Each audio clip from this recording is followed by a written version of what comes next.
Man, you won a couple championships, and then your first big fight was in November 2003 against Marco Antonio Barrera. Oh, yeah. You went down in the first round. I think he went down in the third round, and you beat the great Marco Antonio Barrera. The whole round. How did your life change after that fight? Every time they ask me about what is your most favorite fights in your career, I told them that Marco Antonio Barrera won because that's the open door for me here in United States. Yes. Yes, right? Yes. Open doors because they're surprised, like, where this come from, this guy, like, you know. That's when I first heard about you. I was a young amateur boxer, and I started hearing about this guy, Pacquiao. But I remember I watched you fight Marquez. You knocked him down 3 times in the first round. I remember I was asleep. I was on my bed. I was watching it. And then when you knocked him down, I fell asleep. I was like, oh, it's over. And then I woke up toward the end, and the fight was still going on. I was confused. I was like, what happened? I was confused. Supposedly, I won that fight.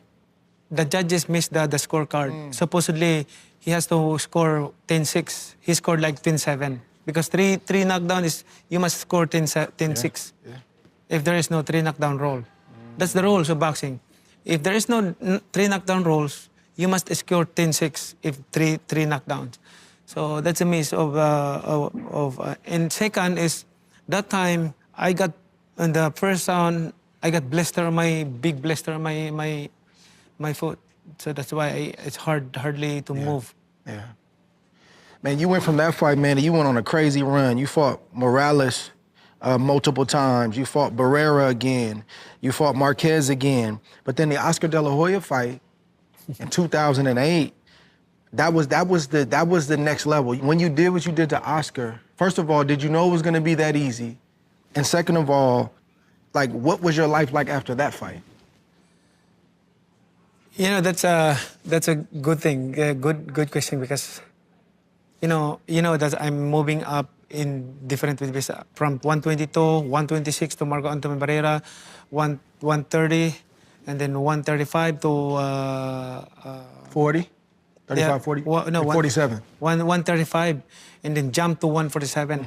But before that, Bob Arum asked me, because I just finished my fight with David Diaz, 135, right? I remember that. David Diaz, and he asked me, because somebody's putting my picture into De La Hoya's fight, De La Hoya, you know?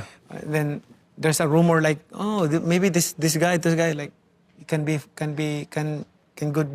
good fight. And Bob Arum, he could, are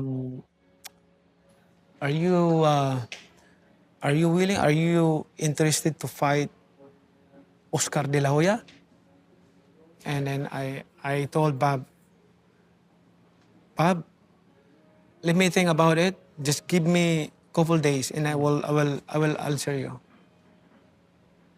Okay.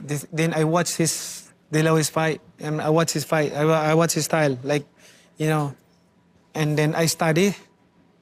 I just study my style and his style. I study it, and then what I gonna do to beat him, like, exactly. And after 3 days, 3 or 4 days, I called Bob, okay, I can fight him. Really? Yes, I can fight him. Because I know what I'm gonna do. So during that time when the fight's on, 4 weeks before the fight, like 4 months, like during that time, like from the beginning of our training day, all my movements, punches, everything like that, I study that every day. I don't throw punches that not usable to my opponent. Right. All punches that can land against him. Against him, like, I use it. And then the footwork like that, I study perfection, like that. When he jab, bang, and then when he jab, like a lot of kind of moving around, like. Manny, that took you to another level, though. After you beat him, Oscar being as big as he was, and then the way you did it. Yeah. I was underweight on that fight. Just weighing 143, like. And that was for 47? 142, 143, 142, yeah. What was the fight contracted at? 147. 4-7, right? Yeah. Were you shocked at how? I mean, no fight is easy, but at home looking at it, it was easier than we thought it was going to be. Were you shocked about that after it was over? No, the result of the fight, we really expected that. Okay. Because we find a guy like De La Hoya style, like our sparring. Our sparring, like really? we find like and then for 4 months, like I studying like perfectly, accurately, I delivered. That's why I'm very confident to win the fight. But after this fight, Manny, like how are you dealing with being Manny Pacquiao? You're a global star. You are a national hero. That's the time that I became #1 pound per pound in the world. Yeah. But how are you dealing with it as a personally, like being that big? How are you dealing with that at that time? I never like the fans, the world, all comers, like everything like that. I mean, recognition everywhere like that, even in the Philippines, because most of the people in the Philippines don't believe that I'm gonna win the fight, because even in our Congress, some congressman filed a resolution to stop the fight because it might get hurt me. Like really? Yeah. They were afraid for you. They said that they said that stop the fight because they might get hurt. Me. They had no idea. Yeah. It's They didn't just know. like that. It's like that. Thinking to God for everything. Like all that accomplishment is from God. But man, your life wasn't the same, man. It wasn't the same. Like, you can't go anywhere, whether you're in the Philippines or in America now. You got people lined up outside the gym. You can't even train in peace. So how did you deal with that? Like, I mean, you had to notice it, but like, how did it affect your family, affect you? There is a saying that you understand how to balance it. Like, with great power comes great responsibility. So, you became a popular person, you become famous. So that's your responsibility. The fans supported you, the people supported you. So it's your obligation to give them time, to say hi, hello to them, and just that's our responsibility. And I don't want to be boastful, arrogant. I want to stay humble because Manny Pacquiao has nothing to do with, I have no right to become boastful or arrogant because I came from nothing. I'm part of those people sleeping in the street. I love them. I love them all, I hope that one day they will experience a life like what I experienced, I'm gonna get away from the boxing for just a second, man. You love basketball. You play basketball, you watch basketball. Where did your love for basketball come from? Before boxing, basketball is basketball. I play in our place because our house, the small house, like very small house, and when you just 20 meters is basketball court. Just 20 meters basketball court. Beside the basketball court. So, kasi like shooting the ball, like everything like the basketball, we play basketball. What kind of game do you have? What kind of basketball game do you have? 5-on-5, like, No, I mean, you a shooter? You like to drive? Do you foul a lot? I'm shooter. Do you foul? Huh? Do you foul people? Do you foul? Sometimes. Do you call it a foul? Because some guys foul. They say, no, it's not a foul. I foul a lot. I get a little physical. Yeah? A little bit. Me and Terrence Crawford, we played, and he's worse than me, though. He's worse. He fouls a lot. Really? He be cheating, yeah. He don't want to admit it. He don't want to. He be cheating. He cheats a lot, but that's another story for that. But do you foul people when you play basketball? Sometimes? Sometimes, if needed. If needed. Needed, yeah. But because I play professional in the Philippines. I know. But you say you're a shooter? Yeah, I too. Come on now. Come on. I like it. 3-pointer. I like it. What about your karaoke, man? Tell me about the karaoke. You love to do karaoke. I used to sing before. Yeah, I used to sing before. My first album in the Philippines is platinum. You still like to sing? No, before. No. Now I love to sing, but praises and worship. Yeah. Tell me about your wife, Jinky, man. You've been with her your whole career. What has she meant to you, and how have you guys stayed together through all of the craziness that you've experienced? We've been married with Jinky more than 25 years. So turning 26 years, both 19 years old when we get married. Yeah. That time I just became a champion. I was because before I turned to 19, I became a champion, a world champion. So I was 18 years old. How rare is that, though, for somebody to stay with a fighter that long, and then even after the career? Because sometimes fighters retire, or basketball players retire, and then they're no longer married. They get a divorce. You guys have stayed strong. What's the secret? Because I know how to value the family. I preach also. I share the gospel. Yeah, I preach, and my passion is marriage counseling. Really? Yes. Really? Yes. Okay. Marriage counseling. Okay. That's my.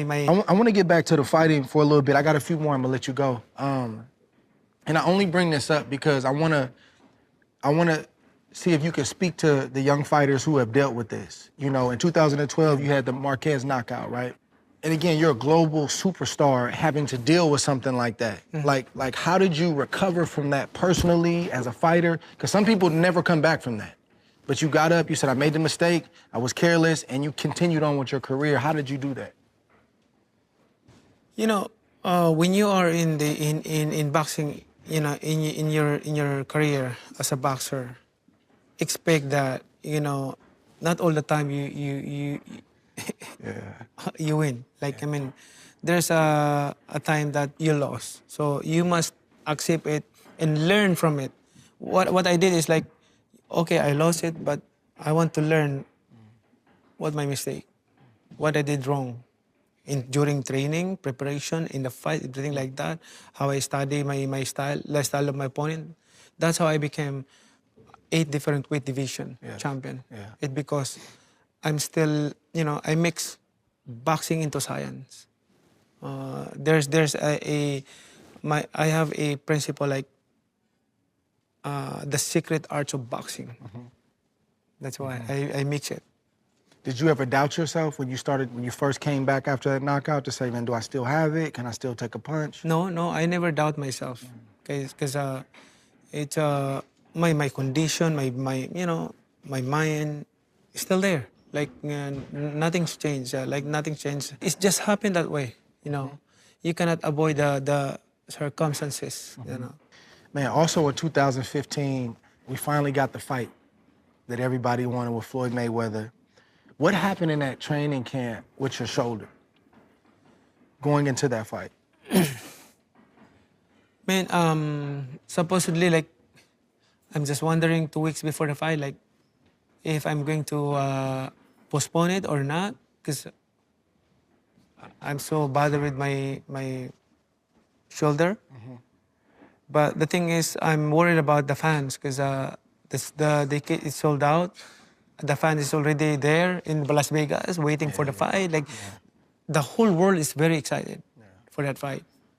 And I'm thinking, like, and then you're going to announce like the fight is postponed like that, and they were, you know, dismay, like, you know what I mean. Tell me about that fight a little bit. Just being in there with Floyd being in there with you. Like, what was the experience like being there in the ring fighting him finally? It's good, but despite all those things, but then after the fight, right after the fight, I went to the hospital and got operated with my Yeah, you got an operation, Yeah. I remember you posted a picture of video. Yeah. It really hurt. Yeah. After the operation, after I've one had day, it. I've had it. I've had a shoulder surgery. The rehab is terrible too. The rehabilitation. Like how many months? Like, it's really hard. Was he better or worse than you thought he was? Who? Floyd Mayweather, when you fought him. Were you like, this is what I thought, or was it better or worse? No, that's his style. Like, I knew it. But the thing is, I'm expecting that I won the fight because he didn't throw a lot of punches. I throw a lot of punches. And I review the CompuBox, like slow motion from first round to 12 rounds. I slow motion it, like how many punches get connected and how how many punches of him he connected. I won like two rounds from him, but I understand that's boxing. I'm not complaining or making just it happened that way. It happened to me many times, like the Jeff Horns, Bradley won, like the Bradley fight. Like, Did you try to get a rematch? who? You. Did you want a rematch with Floyd? With Floyd? I'm still active. It's up to him if he's going to fight. So you would even fight him today? Huh? You would even fight him today? You win your fight. If he said, hey, Manny, I want to fight, you going to fight? Even here. Oh, my goodness. Even here. Yeah, that fire never dies, man. That never Now dies. my right hand is complete, so Yeah. You would be willing to do it. you will see my condition out in the fight. Yeah. You see Terrence Crawford now. Just moved up to 154. Then he's moving up again 2 weight classes against Canelo Alvarez. What do you think about that fight? It's a good fight, but Canelo has advantage. His favor because that's his natural weight. And then Crawford moving up. If Crawford don't know how to handle or manage his body and his condition, his footwork, everything like that, to moving up, very difficult. Difficult. He needs to handle and maintain the speed and improve his power. That's what I did. Like, maintain your speed and improve your power.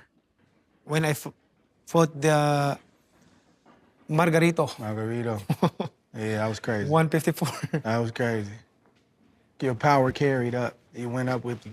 Yes, like it's hard. I mean, Yeah. I have to a lot of works at the gym. Like, Yeah.